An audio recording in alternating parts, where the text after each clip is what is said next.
अभी सबके दिमाग में एक ही तारीख चल रही है, 3 मई। क्या 3 मई के बाद लॉकडाउन खुल जाएगा?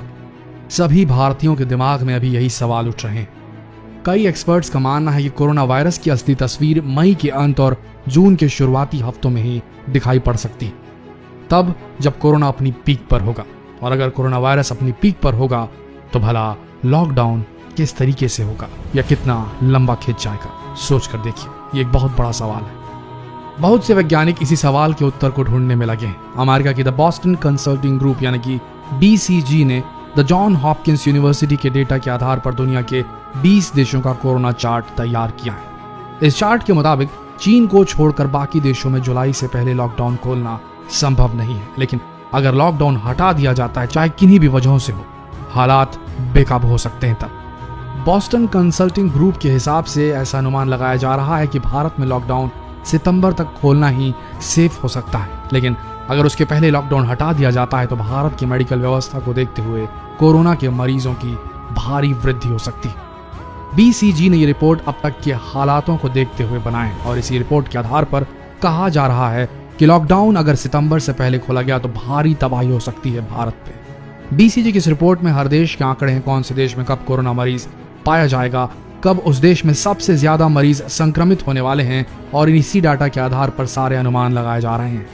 इस रिपोर्ट के मुताबिक भारत ने समय रहते लॉकडाउन की घोषणा तो कर दी थी, लेकिन बाद में यह भी माना जा रहा है कि जून के तीसरे हफ्ते तक कोरोना भारत के पीक पर होगा। और इस रिपोर्ट के मुताबिक ये माना जा रहा है कि भारत में लॉकडाउन सही मायनों में सितंबर के दूसरे हफ्ते तक ही पूरी तरह खोला जा सकेगा। आपको बता दें कि बॉस्टन यूनिवर्सिटी यानी कि BCG का डेटा हमेशा विश्वसनीय माना जाता है, इसलिए दुनिया भर के वैज्ञानिक इसी डेटा पर विश्वास कर रहे हैं। वहीं वेल्लूर के क्रिश्चियन मेडिकल कॉलेज से retired clinical virologist P. Jacob John के मुताबिक अगर भारत में 3 मई को लॉकडाउन खुला तो कोरोना के मामले बहुत तेजी से बढ़ सकते हैं और बिना तैयारी के इसे संभाल पाना बहुत ही ज्यादा मुश्किल हो जाएगा।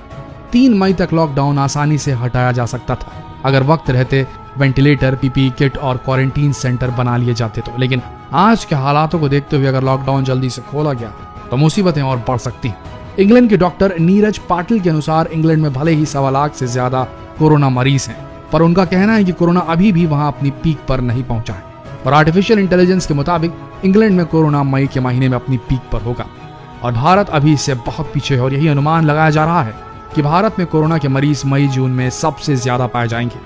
भारत की सरकार का खुद यही मानना है कि मई के महीने में कोरोना के मरीज सबसे ज्यादा मिलेंगे और उसके बाद ही कोरोना के मरीजों में कमी आएगी। हालांकि गृह मंत्रालय का इस पर कहना है कि बाकी मुल्कों के मुकाबले भारत में अभी बहुत कम मरीज हैं। सूत्रों के अनुसार भारत में टेस्टिंग की संख्या बढ़ा दी गई है और आने वाले समय में अधिक से अधिक कोरोना मरीज हमें मिल सकते हैं। जाहिर सी बात है कि कोरोना के मामलों को पीक पर पहुंचने से पहले भारत की सरकार इससे निपटने के लिए पहले से ही तैयारी कर रही है और तैयारी करनी भी पड़ेगी। पंजाब के मुख्यमंत्री अमरिंदर सिंह खुद ये कह रहे हैं कि भारत में कोरोना जून मई के महीने में अपनी पीक पर होगा, पर उस समय भारत के 80 से 85% हिस्से संभावित रूप से प्रभावित हो सकते हैं। इतना ही नहीं, भारत के करीब 58% लोग इसके गिरफ्त में हो सकते हैं, ऐसे भी अनुमान लगाए जा रहे हैं। वहीं गर्मी और कोरोना के कनेक्शन को लेकर भी बहुत सारी बातें सामने आ रही हैं, यानी कि गर्मी आने पर कोरोना का संक्रमण कम हो सकता है, मगर एक्सपर्ट्स का मानना है कि आंख बंद कर लेने से खतरा टलने वाला नहीं, क्योंकि ऐसी उम्मीद कम है। दुनिया के कुछ ऐसे देश हैं जहां कोरोना ने तबाही मचाई है, जहां जनवरी से अप्रैल तक बहुत गर्मी पड़ती है।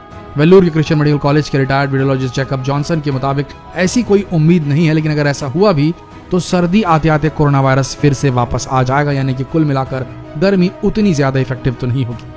दुनिया के कई वैज्ञानिक ये मान रहे हैं कि भारत में कोरोना को पूरी तरीके से खत्म होने में 2020 का पूरा साल गुजर जाएगा। हालांकि इससे पहले उम्मीद की जा रही है कि कोरोना की वैक्सीन ईजाद कर ली जाए। जानकारों का कहना है कि देश को वेंटिलेटर से ज्यादा PPE किट की जरूरत है, क्योंकि इसकी कमी के कारण मेडिकल स्टाफ धीरे धीरे संक्रमित होते जा रहे हैं। इससे पहली समस्या ये आएगी कि हमारे मेडिकल स्टाफ ऐसे मरीजों को देखने से पीछे हटने लगेंगे, और दूसरी समस्या ये आएगी कि मरीजों को देखने के लिए डॉक्टर्स की कमी ही नहीं होगी, बल्कि अगर डॉक्टर संक्रमित हो गए या मेडिकल स्टाफ संक्रमित हो गया तो वो जितने पेशेंट्स देखेगा उन सबको भी संक्रमित कर सकता है, और फिर वो बाहर जाकर कम्युनिटी में जाकर, समुदाय में जाकर और भी ज्यादा इन्फेक्शन फैला सकते हैं और ये बहुत घातक हो जाएगा। इसीलिए वेंटिलेटर से ज्यादा हमारे देश को पर्सनल प्रोटेक्टिव इक्विपमेंट PPEs की जरूरत है, जो डॉक्टर्स, नर्सेज और सारे मेडिकल स्टाफ के लिए बहुत जरूरी है, अन्यथा वो ही संक्रमित हो जाएंगे और कम्युनिटी लेवल तक के पहुंच जाएगा भारत में संक्रमण। यही गलती इटली, फ्रांस, जर्मनी और अमेरिका जैसे देश कर चुके हैं, जो वेंटिलेटर पर ज्यादा तरजीह दे रहे थे, उसे ज्यादा इंपॉर्टेंस दे रहे थे और पीपी किट्स जैसी चीजों को नीचे रख रहे थे अपनी प्रायोरिटी में, अपनी प्राथमिकता में, और उन्हें आज नतीजा भुगतना पड़ रहा है। आज के हालातों में दो तरह के एक्सपर्ट्स अपनी राय दे रहे हैं। एक ग्रुप एक्सपर्ट्स का यह कहता है कि लॉकडाउन बहुत जरूरी है और इसे 3 मई के बाद भी एक्सटेंड करना चाहिए, और दूसरा ग्रुप जो एक्सपर्ट्स का है वो विरोध में है कि अगर लॉकडाउन नहीं खुला तो अर्थव्यवस्था देश की पूरी तरह चरमरा जाएगी और कई लोग भूखे मर जाएंगे, बहुत सारे बिजनेसेस बंद हो जाएंगे। आपका क्या मानना है? कौन सा लॉकडाउन प्लान आप सजेस्ट करना चाहेंगे प्रधानमंत्री मोदी जी को? कमेंट सेक्शन में डिटेल में लिखकर जरूर बताएं, और जितना हो सके ये सवाल सभी से पूछें। इस वीडियो को शेयर कर फेसबुक पर, व्हाट्सएप पर, जहां कहीं भी शेयर करना चाहें इस वीडियो को शेयर करें और इस सवाल का जवाब ढूंढने की कोशिश करें। मिलते हैं अगले वीडियो में, तब तक के लिए बने रहिए हमारे साथ लेटेस्ट अपडेट्स के लिए। धन्यवाद।